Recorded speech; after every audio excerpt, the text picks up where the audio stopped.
everyone, and welcome back to the Phileas Club. In this show, what we do is something amazing made possible by the internet and which is not affected by the pandemic so much because we do it on the internet already. We get people from different parts of the world, sometimes very, very far apart. We get together around a cozy Skype conversation and we talk about what's been happening. And what you get out of it, hopefully, is some different perspectives, different opinions, and different views on the happenings of the world. And it enriches your life, or at least it's entertaining while you're doing boring stuff like, your dishes and driving to work. Now, you're probably not driving to work, but you still need to be entertained or at least informed. We're going to strive to do both. My name is Patrick Beja, and I'm very glad to be welcoming to the show two first-comers. First of all, Hannah from Kuala Lumpur in Malaysia. How's it going, Hannah? It's great, thank you. Is it, though? Is it? Well, no. But hey, it's great to be doing something different, talking to different people, who are not my husband, my child. So, yay. Absolutely. And you are one of the two co-hosts of the Southeast Asia Travel Show, which is a podcast that just launched. And that is a great time to be launching a podcast about travel, isn't it? Yeah, right. Yeah. I mean, actually, it's kind of timely in a way because we talk more about the travel industry rather than travel tips. So in a way, there's more to talk about, I guess. More people, want to hear about your take on it and any insights you can share, because I think everybody is desperate for kind of good news, right? But yeah, it's a funny time to have started a podcast. We just started in January at the beginning this year. And yeah, I mean, I'm in the travel industry anyhow, which again is not really a great industry to be in. It's a little bit of a difficult one at the moment. But we're all just trying to find our way around it. So I'm based here in KL in Malaysia, Kuala Lumpur. I'm originally from the UK, but I've been in Malaysia the last 8 years or so now. So I'm a bit of a local here almost, I like to think. And we've now been in lockdown for 6 weeks. So it's getting a little bit old now. We've still got another 2 weeks left. So it's meant to be lifted, lockdown here is meant to be lifted 12th of May. But we'll see. They keep doing this thing where they keep extending it every 2 weeks. Right. So just as it gets to the end, they'll extend it another 2 weeks, then extend it another 2 weeks. It's possibly, we'll see what happens, but we'll talk about this more in just a little bit and all the fun that's been. But first, let me welcome the second guest on the show, Paul. Actually, I'm not sure how I should pronounce your last name. Is it Giguère? It's French in origin, but I guess I'll pronounce it the French way. Giguère. Paul Giguère. That is correct. I figured if anybody I know was going to get it right, you would. Because my high school couldn't get it right for 4 years. Well, I am very glad to be of service. So you are in Calgary, Canada. We bonded over weather reports, which are very similar. And so it's pretty cold out there. You are in lockdown as well, I understand. And you have kids. And you were telling us just a moment ago how you would much rather have one kid. Well, actually, that might make you sound bad. You are very happy with your two kids, I suppose. But it's more work than just one kid, which is wonderful math, right? Yes, it is. It definitely. I could be worse. My sister-in-law has 5 kids in her house with her. The oldest is 16 now, and the youngest is like 10. I think she just turned 10. So why, Paul? Why? Why would anyone do this? That's what I ask her all the time. Yeah, actually, even my sister has got 6. Kind of a mix of stepchildren and natural children. I just can't imagine it. And she works from home. She's always worked from home. And now I'm like, how on earth did you do that? You're a superwoman. It is kind of showing us how insane this is. Although, I guess often, hopefully, when people are stay-at-home parents, they don't also have a full-time job that they are expected to do at the same time. But Paul, you're actually, is it still the case? You're a stay-at-home dad, or you were for a little while, right? Right now, I currently am, technically, because of the pandemic. I was laid off. I think I'm going on four weeks of being out of work. We have a very strong employment insurance program in Canada, so I'm being paid by the government basically right now to stay home and take care of my kids and everything. So.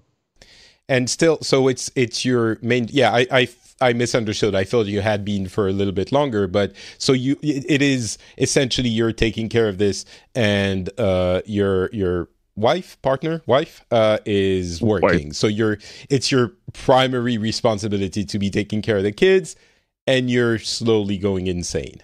Correct?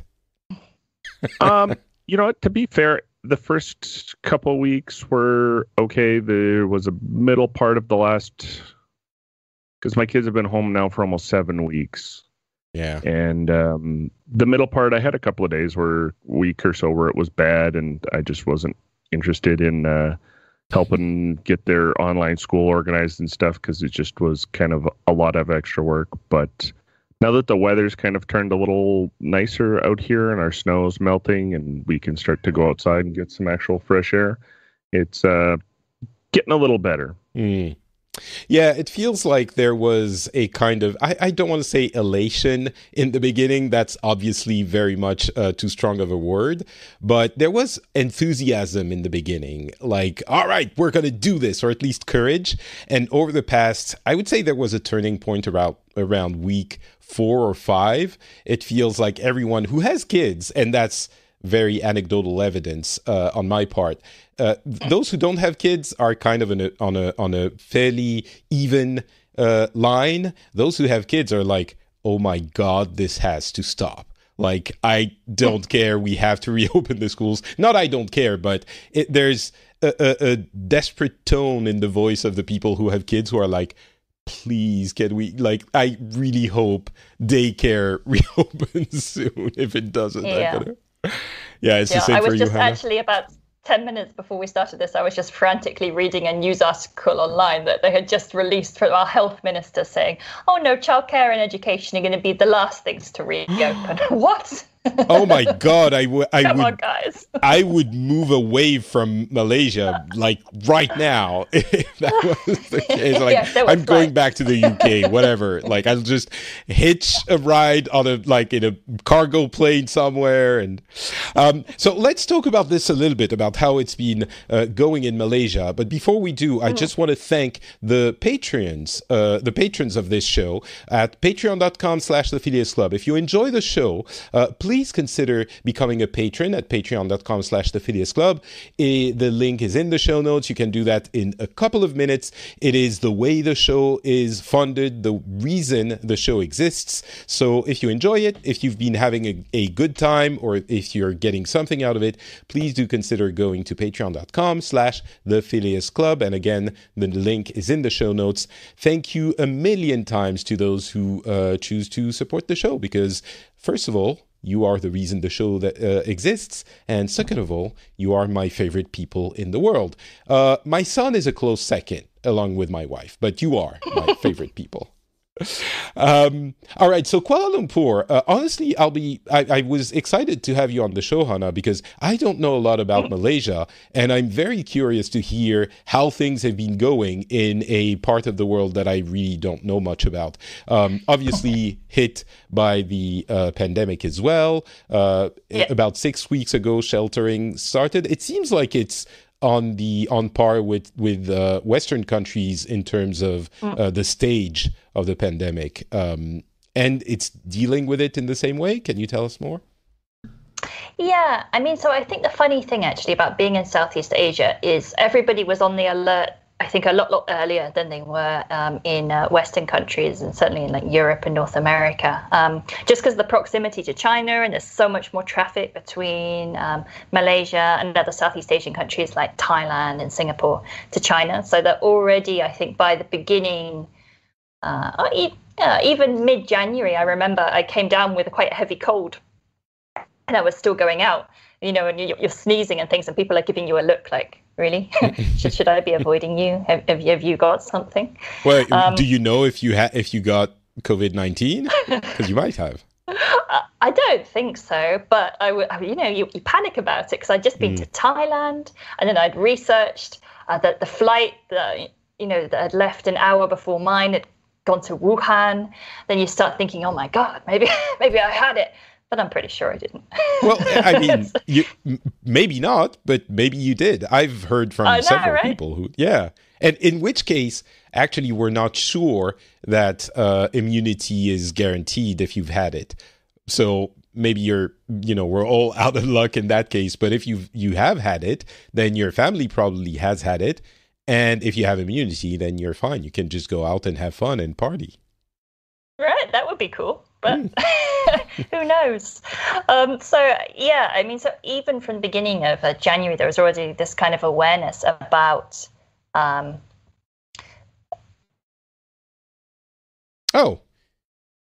She left the conversation. Oh my God! I'm sure she's going to come back.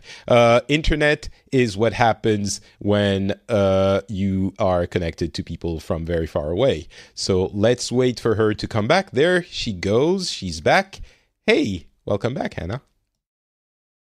Hello? Yes, we can hear you again. I guess your internet dropped out for a second. No matter, you were telling us about how it went. Yeah. Sorry, guys. Internet. So already in January, there was this awareness of coronavirus, and it just kind of steadily built. And our numbers are still pretty low. So I just checked them out this evening, and it's still less than 6,000 cases. We've had 100 deaths. That's it. But Malaysia took the step of, doing quite a severe lockdown. So that was about 6 weeks ago now. Initially, it was only for a 2-week period, and then, like I said, they keep extending it for 2 weeks and extending it for 2 weeks. But it's strict in that you're not even allowed out for exercise. So you're allowed out to do essential services, the supermarkets and things. But yeah, you can't just go for a jog. I can't go down to the park with my son. So essentially, we are trapped in a 2-bedroom apartment in a condo and on the 28th floor. So it's a good job that I've got a big balcony, because that's our only fresh air every day. Your son has not gone out for 6 weeks?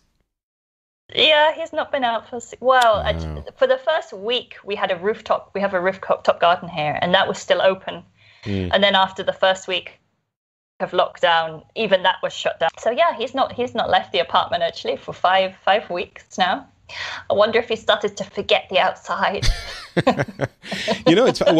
First of all, let me retract my implication that I was somehow in a difficult situation, because compared to you, I have it incredibly easy. The house is really big. We live in the countryside in the middle of the forest. I should not be complaining. And yet, I managed to find a way to complain. But that seems to be harsh. Everyone does it. Everyone's got their own little thing. And so, it seems like things are going. There's a delay, though, between, it seems, what's been happening in Malaysia and other Asian countries, like obviously China, but Taiwan, South Korea, etc. Is it just because the geographically it's actually farther away than what I might imagine sitting here in Europe, or why is that so? I don't know. Well, I think a lot of, actually, no, I do know. So they got a bit lax. They got a little bit complacent back at the government here back in, I think it was the end of February or the beginning of March. And basically they let this massive religious gathering of about 20,000 people take place in Kuala Lumpur. And of course, there were a few infected people there and it just spread. So it's something like 40% of all of the cases, something around that, have all come from this one religious gathering. So that was really the thing that kind of pushed Malaysia over the edge. They were doing okay. They were controlling it. They were following up contact tracing and all of that. But just this one gathering just wiped out all of those efforts.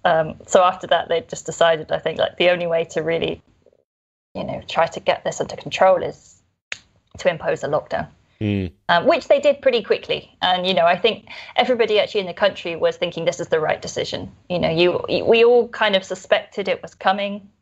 He just didn't really know when. So in February, I felt like I was, I'm self-employed and I felt like I was in a kind of race against time to get client work done because I knew at any moment they could declare that lockdown's happening, nurseries shutting down, and that's it. So it was, which it did. Really, really racing against some unknown time. It's it seems like as you were saying, the population is not really fighting it, understands why it's necessary, which I think for the most part, people in most of the world are we're in the same situation, even though you find you see, of course, on TV, the extreme cases, people who are protesting, but it still seems like in Asia in general, people are more understanding of why it is necessary. I guess it's the same in Malaysia as well, a little bit more. No, I think so. Perhaps it helps that some of these governments, not necessarily Malaysia, but some of the other governments in Southeast Asia are a lot more authoritarian as well. So it's people, I guess, are already used to doing what the government tells them to do. Right. Is the Malaysian people, because again, that is something that's a little bit of a cliche, but we are in the West more individualistic than in Asia, where the common good and common behavior is a value that is more prevalent. Does that apply to Malaysia as well? I don't think it does, actually, weirdly, but I've really detected it. No, and I think that's even why they've been so strict in terms of telling people that they're not allowed to go out and exercise, because I think that they worry that people, if they did say that, people would abuse that and say, I'm just going out for a jog, and just go down their friend's house for a cup of coffee or something. Interesting. So, but still, with the strictness, I'm trying to get to the bottom of this, because I'm not sure I understand why it seems to be working in Malaysia and why it doesn't seem to be working as well. Even though I'm saying, most people understand why it's happening, but, people are impatient, and you have reports everywhere of people not respecting the thing, and they want to start talking about going back to normal already, which seems very premature. So it's just the strictness of the instructions which is getting across the importance of it, or maybe actually that religious gathering was kind of a warning shot in the country, maybe? Yeah, I think so. I think it also comes down to being in Southeast Asia again. SARS was something that particularly affected Southeast Asia. I don't think it hit Malaysia very badly, but definitely Singapore, and that's kind of still within the memory of a lot of people, I think. So I think once they kind of saw this, they thought, actually, let's just obey. It would be interesting to see how much longer this tolerance goes on, because of course 6 weeks in, it's going to be 2 months in total, 8 weeks. That we know of, may still be extended. And of course, now the economy is really suffering. A lot of people have been laid off, made redundant, put on unpaid leave, or taken pay cuts. So it will be interesting now that the cases are really dropping, to see how much longer that kind of tolerance for such a strict lockdown goes on. Yeah, it seems I reference the SARS epidemic all the time, and my I mean, it's a very well-known theory, but it seems to make sense to me that it was kind of that warning shot across the bow that people have really integrated in their psyche in Asia. And it's a much bigger one, but this is the same for us. And if there ever is another pandemic, which there probably will be, given the state of the world, absolutely, people will understand the importance of social distancing much earlier in the process. So it's interesting to hear that you're confirming this. So it's interesting to hear that you're saying I'm right, essentially. I love it when people do that. So thank you very much. Okay, all right. Try and help you do that later. Paul, how's it going in Canada? I wanted to talk about Finland and France, but let's save that for later. How's it going in Canada? It would seem like the international cliche is that Canadians are so nice that they would probably agree to everything from the beginning. Tell us, is that the case? I think it's been pretty well handled in Canada so far. Like I said, we've kind of been in soft lockdown since early March. We kind of started restricting, people working and telecommuting and stuff like that. And March 15th, actually, when we got the email that they were closing all the schools, and they immediately closed all the schools in the province for the rest of the school year. It wasn't spring break's coming up, we'll see how it goes after that. No, they went straight to, we're done with school for the rest of the year. The initial plan was to just pass all the kids, just give them passing grades and move them on to the next grade and so forth. But they've since then started more, distance learning type of programs and stuff like that for the kids and whatnot. So, and honestly, I think our numbers have been fairly decent. Most of the projections and scales look like we're in line with a lot of European countries, doing much better than the worst cases, well below what the US is experiencing and whatnot. So, in my province in Alberta, we are prairies and landlocked. And of those, we're one of the harder hit outside of the two much, much larger provinces of Ontario and Quebec. And honestly, across the country, our hardest hit areas so far have been the care homes and long-term care facilities for the elderly is everything that's being hit the hardest here. Yeah, that's the case in France as well. I don't know about Finland specifically, but in France, I think 40% of the dead are in elder care facilities, which is obviously tragic. But yeah, so it seems again a fairly similar situation. I forgot to mention, for those who don't know, Malaysia has about 1.8 million people. So to relate to the number of cases you were talking about, in Finland, we have 5-6 million people, and we have, I think it's about 100, maybe a little bit more now, 150 dead. So comparatively, we started lockdown a lot earlier in the process because we were seeing what was happening in our southern neighbors, and we're like, holy crap, we need to get on this. And people are kind of mostly understanding of the issues and following the rules. In France, it might be the only, and for those who don't know, I'm talking about both because I'm French and I live in Finland. But in France, people are, I don't know how to describe it. Everyone is observing the rules, but kind of antsy and angry at the way the government is handling some things. And belligerent might be, maybe it's the right way to say it, but it seems like it's like in the US, but in a much smaller and more reasonable scale. It's like, we're not doing as well as the Germans, and why is the government not handling it better? And we want to, it's a country where I don't know. Everyone has people who will say something sucks, and those people will be amplified. But it seems like in France, a lot of people are complaining about a lot of things, which everyone who is not French is going like, duh, it's France, right? That's the image we have, I guess. But yeah, exactly.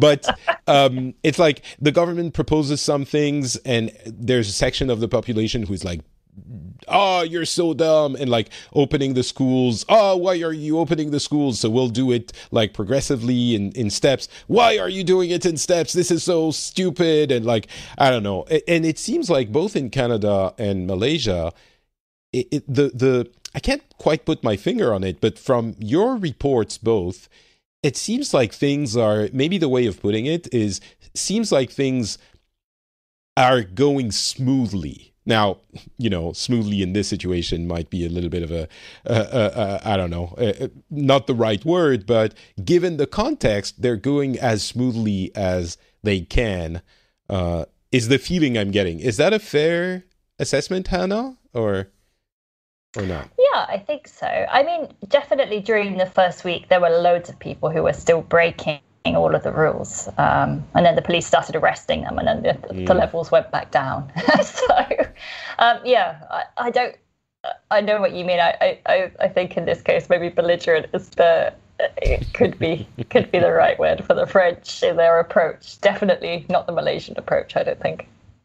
And you're saying that initially people were breaking the rules. That's funny because that's what I heard about everyone in every country. And when people were talking about their own country, they were saying, oh, of course the insert name of nationality here are doing this because we're idiots and we can't respect the rules. And it's like everyone was putting it in very local terms, when even in Finland, where people are usually fairly observant of rules as well, even in Finland, some people were not following the rules initially. And it took about a week until people understood the gravity of the situation. And I think it's some kind of a psychological process that some people need to process it.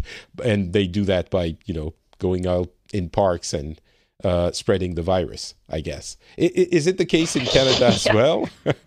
Were people also not observing the rules in the first week? I can't speak for most of the rest of the country, but based on the numbers, I think most of them have been pretty good. I definitely observed in Calgary that we were not the greatest and probably still aren't. In the province of Alberta, which for comparison, you said Finland's about 5 million. We're just over 4.3 in the province of Alberta. And Calgary is our hotspot. Over 60% of the cases are in this city alone. And is it the biggest city, though? That would make sense, right? I believe we're close. Edmonton is the provincial capital, so that's where our legislature and government is. I believe it's slightly smaller, but it's not a significant difference. We're kind of one of the only prairie provinces with two fairly large cities like that in it. Whereas our other prairie provinces next to us, Saskatchewan and Manitoba, are both much, much smaller, like just over 1 million total in there, and they have way lower numbers because they're more spread out and there's not that many people there. They're also landlocked and we're not international travel hubs. One of the things the country did do as a whole early on was restrict international travel and locked it down to only 4 airports in the whole country. And Calgary was one of them, so that is probably a reason why we had higher cases. But I mean, just from my observations of going grocery shopping, I was early to be wearing gloves when I could, a mask when I could, when I went into the stores, and I still see lots of people who are not doing that. You know, they're constantly asking people, one person per family come into the grocery store and do the shopping. I see lots and lots of people as couples and trios doing their grocery shopping still in this situation. So, and just on Saturday night, about 5 houses down from me, I was heading out to pick up some pre-ordered ice cream for me and my wife and the kids, and there was a neighbor having a garage party. Had to have been almost like 20, late teen, early 20s kids hanging out in their garage, drinking and partying. And I'm like, are you guys insane? So, I called the cops and the cops came and broke it up as best I can tell. So, okay. That's partly why we in Calgary are not listening. And Calgary as a whole is a very conservative part of the country. It is very much of a mentality that here they think how they make things run in America is much, much better. And they would love to have an American type system here. Wow.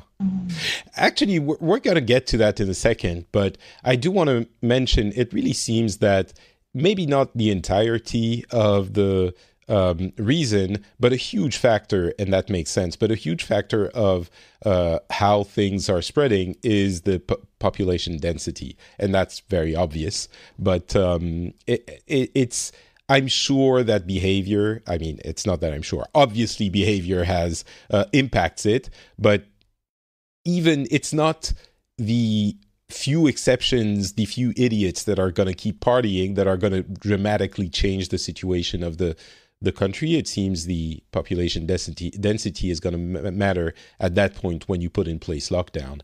I do want to go back to Hannah to ask about how Malaysians see, I'm going to say, other countries.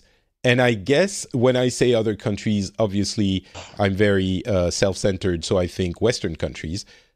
But I suspect when I ask about other countries in Malaysia, people are going to think about, Asian countries, right? Yeah. I mean, being from the UK, I'll probably think of European countries too. Okay, thank you. But how do Malaysians see them? Especially in the context of this crisis, like if the answer might be they don't even care about what's happening in Europe or in the US. No, well, I mean, actually, there's a lot of kind of affinity between Malaysia and the UK, simply because Malaysia is part of the Commonwealth. It used to be part of the British Empire. They were still under the British, I think, until the 50s or 60s. So there is a great interest about what's happening in the UK in Malaysia, and that's kind of reported in the press and on social media and things. And I think people in Malaysia still couldn't believe that things like concerts were still going on in the UK, and that people were just going on, around like normal when, in Malaysia, everyone was wearing masks and avoiding going outside and that kind of thing. I mean, even me personally, when I look at how Europe has handled it initially, I actually feel a bit angry in a way, because I saw, in Asia, you've seen all these Asian countries starting to really take it very seriously and have it under control. And then you just see the US and Europe just kind of letting that advantage that China had kind of given them, that head start, kind of go to waste and not be prepared at all. And then suddenly when it hits, go, oh my God, I didn't know it was going to be so bad. Well, if you had listened and looked at what was happening in Asia, you perhaps would have been a bit better prepared than you are now, and wouldn't have let, this huge crisis develop to quite such an extent. It's funny because it's I mean, to me, it feels a little bit like hindsight. And because Asia, as we discussed before, had the hindsight of SARS, I suspect, with SARS, they weren't as efficient as they're being now, right? I think so. Yeah. And I think I mentioned this in the previous episode. I rewatched, like many people did, Contagion, the Soderbergh movie. Yeah, I did, and now it's all I can think about. And you watch it. I saw it when it came out, like in 2012, was it?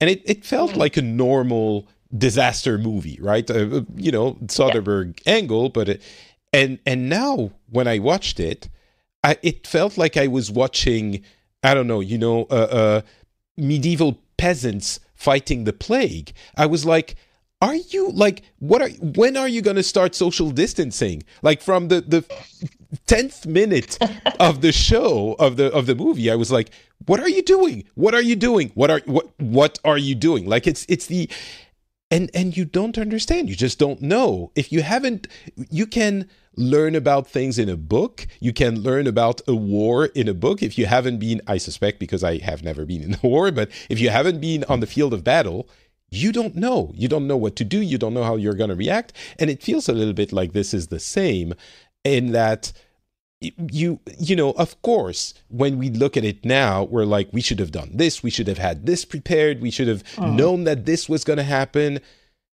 But yes, of course, we should have. But it's hard for me to blame, you know, people who weren't even, and that might be a fault on my part, even when there are people in places of responsibility and power where they should know all of this, because of course, when it's abstract, you're pulled in 15 different directions because there are 15 different potential world-ending emergencies that experts are screaming at you about. So obviously, this one being the one that materialized, we should have been prepared. I guess next time we will be prepared for a pandemic. That's fairly certain. But I don't know. It's very interesting that you're saying the way you're looking at the West from Malaysia is like the way I was looking at the world of Contagion, the movie, having known what social distancing does. But I want to ask specifically about the US as well. Obviously, we try to not be too over-emphatic on this show and to welcome all kinds of opinions and views respectfully. Still, there's no denying that the government in the US is often, because of the person who leads it, fairly theatrical, let's put it like that. And so with that theatrical aspect in mind, are Malaysians or even English people, I suppose, how do they look at the US? We don't have a US person on the show today, but let's be proxies for them, or not proxies, but let's judge them because we don't have one to contradict us here. What do you think about the way it's been happening in the US? Hannah? Hello? Oh, well, the internet is being shifty again. I guess I'll ask the question to unless Hannah is back. Are you back? She's not back. She's back, but she can't hear us. I'll ask... Catching up there. Yeah, I'll ask Paul then. What's your view/opinion on the way it's being handled in the US? As for me, it's probably right on par with most of the world. I think they're atrocious in that the way that their government has handled things. I mean, I get that they're a more regional country and their states have more power, and some of the states are a little bit better than others. But I mean, in general, like you read the stories about how the states are having to, fight with the federal government over getting supplies, and how it's passing through private companies just to jack up the price and more profit for all those companies. And, you see their protests for reopening stuff and whatnot. And I mean, don't get me wrong, we're having those lined up here in Alberta as well. Really? It's about 2.5-3 weeks ago. Oh yeah, you guys had your yellow vest protesters in France for a while there. They sprung up here in Alberta and Canada in general for all the total opposite and wrong reasons for why you had yellow vest protesters in France. But we had a group of them about it was probably close to 3 weeks ago, protesting in Calgary with big signs. The virus is a hoax. Our prime minister is, caused this all, and he's lying to us. And I mean, if the last few years have taught us something, it's that there are extremes that we will. I think psychologically we're kind of structured to look at these and be scared because, when there's a fire somewhere, then you need to start running. But they are, as surprising as it is that they even exist, that, some people refuse to vaccinate their kids, as surprising as that is, the fact is they exist. But they're also, I guess, for anti-vaxxers, it's a concerning number, but the people who go and demonstrate are a minority, right? The very right-wing people in the US who go and demand reopening and say they want a haircut. There are a few dozen, a few hundred, maybe at most, in a state.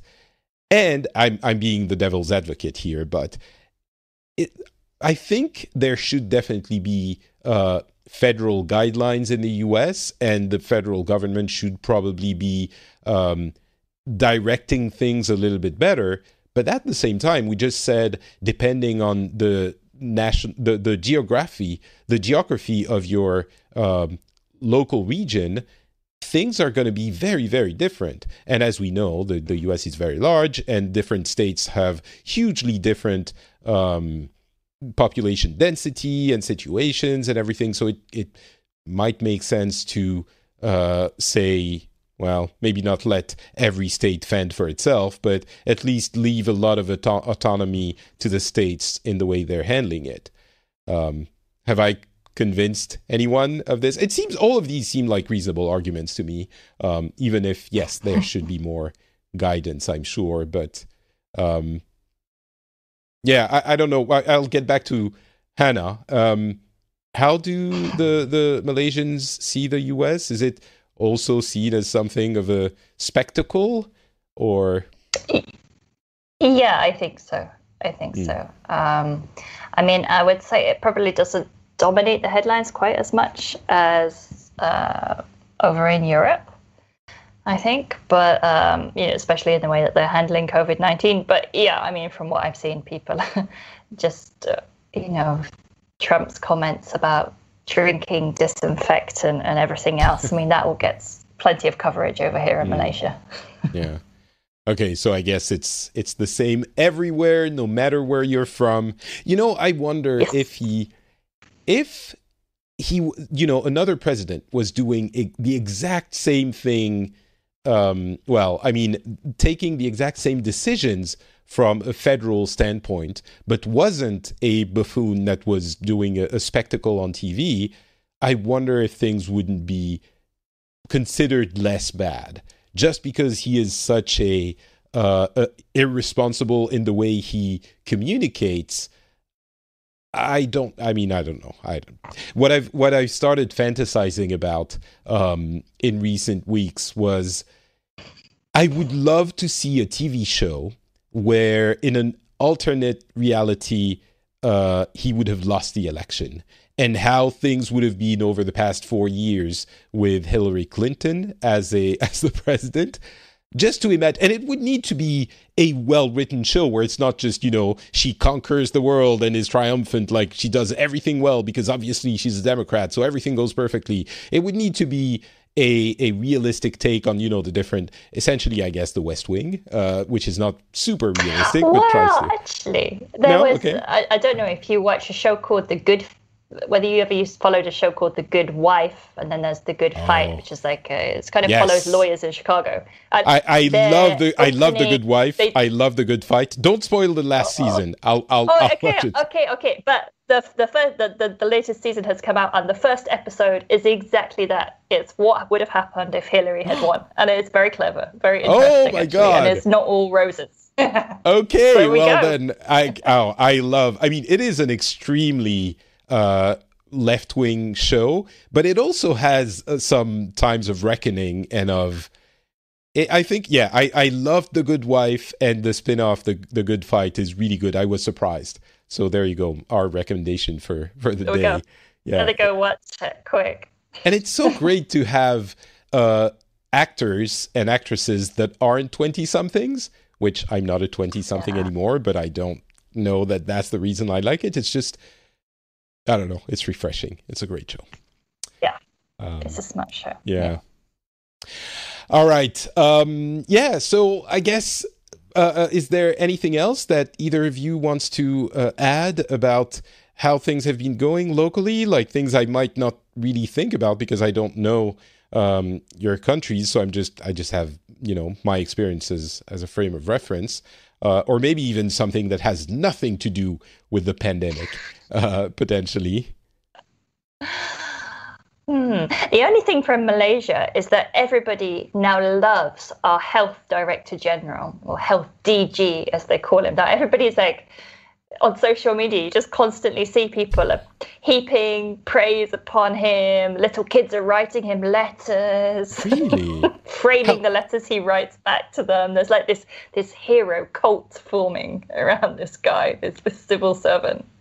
Wait, what? How did that happen? I thought, because is it because the country did such a good job at containing it, or because here, maybe it's because I have France as a frame of reference. Everyone is complaining about everything all the time, which again, we have a lot of dead, so that makes sense. But it's because he did a good job. I think it's just because the government here is there's a lot going on politically anyway, and a lot of very negative perception against the government. And in fact, the current government, it's a bit complicated, but they kind of got in through a back door and were not the government that were voted in. So I think the virtue of this health director general is that he's a civil servant. So he's not a politician. And everything he says seems to make sense. And he's very, very sensible guy, and he's telling you the truth. And so I think everybody is just gravitating towards him, kind of forgetting what the Prime Minister says. It's what does the health DG say? What should we do next? So maybe he'll be the next Prime Minister. Who knows? Well, that sounds incredibly refreshing.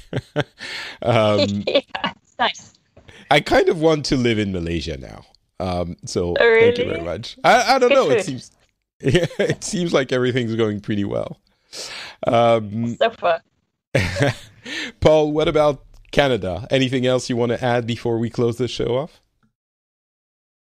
Not much. We've been, like I said, we've done pretty well. I think our biggest thing was the federal government very quickly implemented a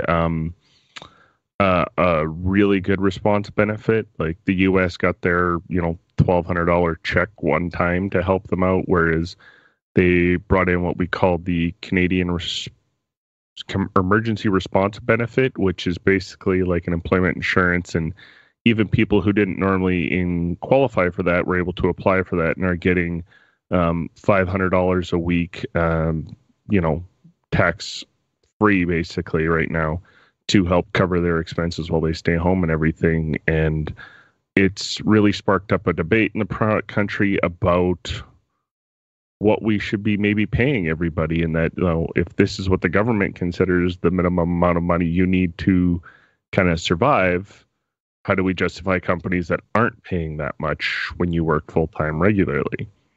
So that to me has been one of the bright spots, is that this kind of debate has come up. I know Spain has brought in something similar and working it as a universal basic income idea, which I think is an interesting thing to see how that'll happen. And that's kind of my thing with it. It's to try to look at the bright sides, and that this is going to change how a lot of countries view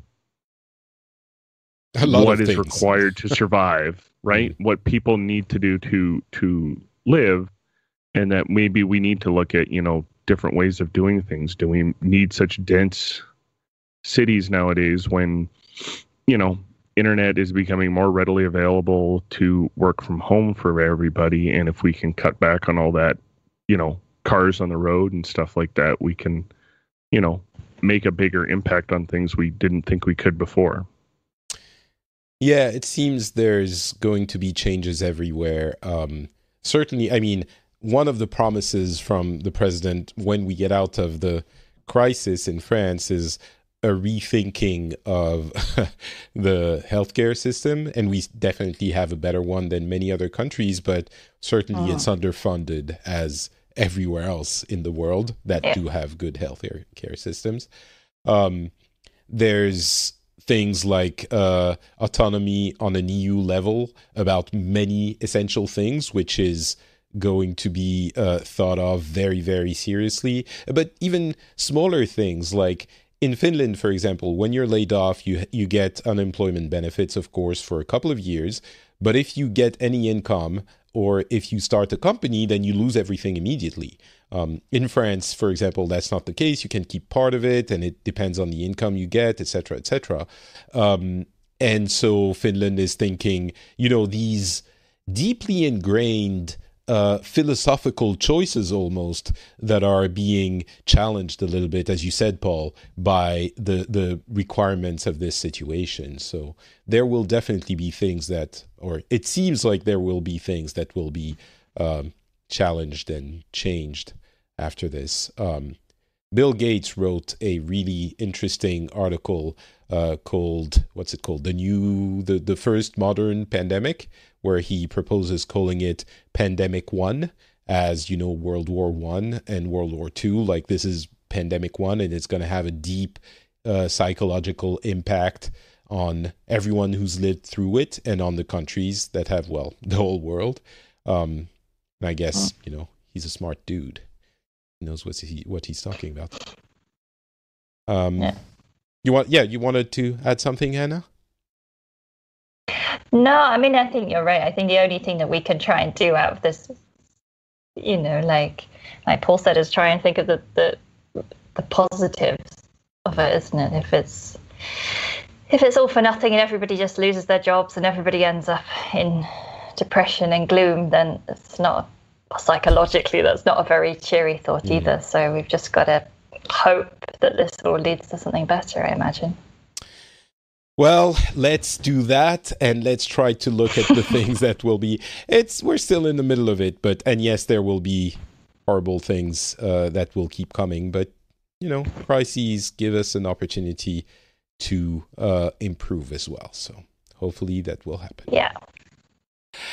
Thank you so much to both of you for being on the show. Before we leave, of course, I would like to ask both of you where we can find you on the internet. If you have a Twitter account that we can link to in the show notes, and your show, of course, Hannah, where can people find more of what you do?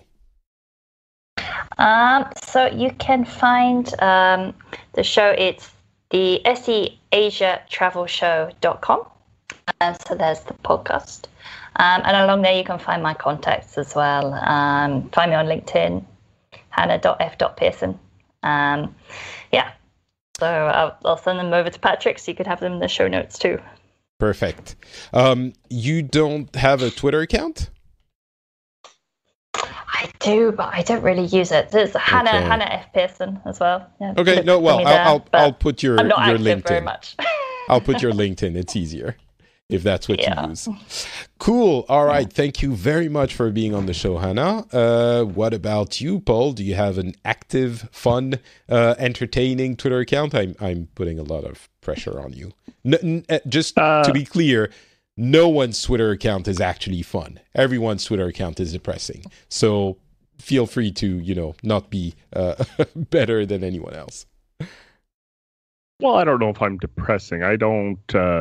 I cut out a lot of that. I up until last week had deactivated Facebook for almost 3 months because I had been tired of the stuff on there. But I am on Twitter at Paul Jigger, spelled Jigger, which was my abbreviated shortening of my French last name here in Canada. I mostly tweet about video games, beer, and other stuff, but I have been getting into some political debates with people on there, and I try to keep it pretty easy. That sounds like a perfect idea. Going into political debate on Twitter. That sounds great. Well, I keep my followers to the people I tend to agree with more. So I have gotten to the point where if you want to argue your insane, crazy conspiratorial theory stuff without any evidence to back it up, I'm not going to follow and I'm not going to respond anymore. So I have started in this pandemic streaming on Twitch every now and then. So cool. I set up a channel on there under the name of Jaguar Farm Gaming. Named it after my grandpa's beekeeping farm that he ran when I was a child. So very cool. All right. Well, the link to your Twitter account will be in the show notes. Thank you so much for being on the show. For me, it's Not Patrick on Twitter, Facebook, and Instagram. I do Insta, as the youngins say. So go check out that if you're interested, if you're young like I am. And if you enjoy the show, again, patreon.com/the Phileas Club. You can support it there. And if you want to add something to the conversation, you can find the show notes and the show, the article with the comments at frenchspin.com. So that is where you can find all of that. Thank you so much for listening, and we will be back in a couple of weeks with another episode. Stay safe, and we'll talk to you then. Bye.